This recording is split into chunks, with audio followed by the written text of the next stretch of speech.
Understanding didn't hit the mark. Hello, everyone. Welcome back to our channel. Today, we're diving into a fascinating English phrase, didn't hit the mark. This is a common expression you might hear in both casual and formal English settings. Our goal is to help you understand not just the meaning but also how to use it effectively in your conversations. So, let's get started.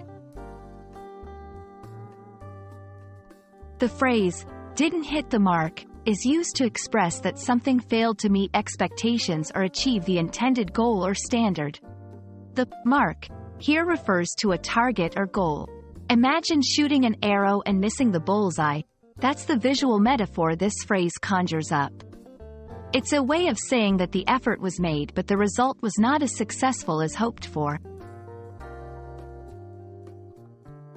Interestingly, the origins of this phrase lie in archery and target shooting. In these activities, hitting the mark or the target is the objective, and missing it means you haven't achieved your goal. Over time, this concept has been widely adopted in everyday language to describe any sort of miss or failure to meet a standard in various contexts, not just physical targets. To help you grasp how to use didn't hit the mark, let's look at a few examples. The new ad campaign didn't hit the mark, and sales continued to decline. I tried to bake a cake for his birthday, but it didn't hit the mark. It was too dry, her joke didn't hit the mark, and the audience's response was lukewarm. These examples show the versatility of the phrase in expressing disappointment or failure across different scenarios. There are several other expressions in English that convey a similar meaning. Knowing these can enrich your vocabulary and help you express nuances in different situations.